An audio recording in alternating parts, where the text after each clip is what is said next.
Some men just want to watch the world burn.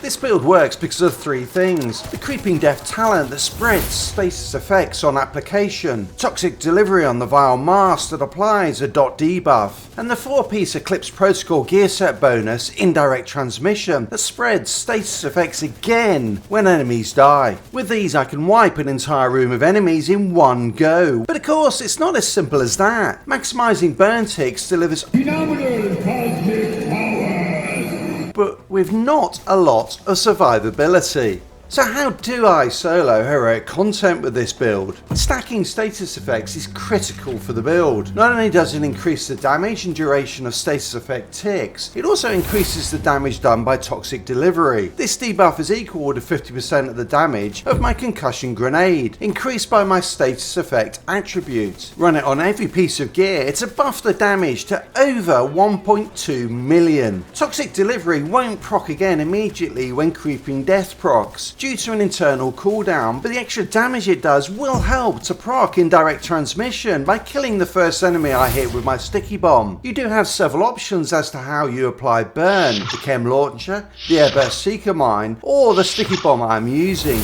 The chem launcher does come with more ammo, the seeker mine's burn does last longer, but I just find it easier to land hits with the sticky bomb, particularly at range. On top of that, it does solid damage on impact.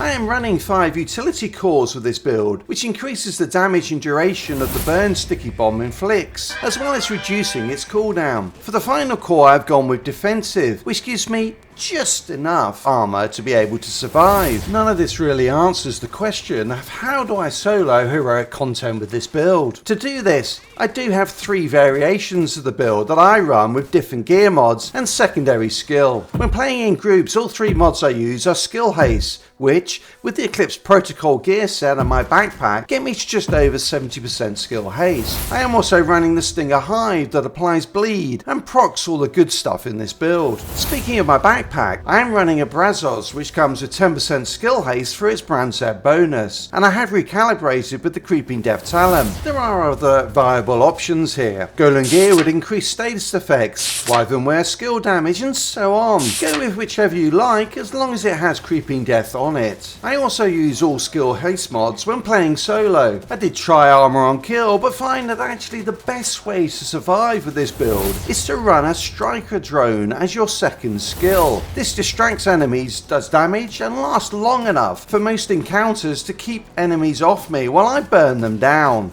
Literally. Finally, for countdown, I am running 3 protection from elite mods. These synergize incredibly well with the survivalist specialization that I'm using. You do have some options with specialization. Technician adds a skill tier and skill damage. Firewall adds burn duration and applies burn on armor break. But I like survivalist, which adds an incendiary grenade for a burn application, 10% increased protection from elites, 10% skill haste when in cover, and buffs my group's damage to targets with status effects. With this specialization, I am sitting at 48% protection from elites, which really helps in countdown. I can't run head first into battle, but it's saved my skin on many occasions. The survivalist crossbow also packs a big punch, dealing 3.7 million of damage. To round out the build, I'm using Test Subject and Scorpio as my weapons. Test Subject comes with the great talent perfectly in sync. Given all of the skill damage this build puts out, getting this to proc twice for a 40% buff to all my damage output is no problem. Scorpio is great because it applies status effects, which are spread by creeping death and indirect transmission. CCing whole groups of enemies is simple when using this, and up close it does great damage. This is a great build for controlling the entire fight, while also dealing incredible damage. But if you are looking for a build that does more direct damage, you have to check out my favourite build here.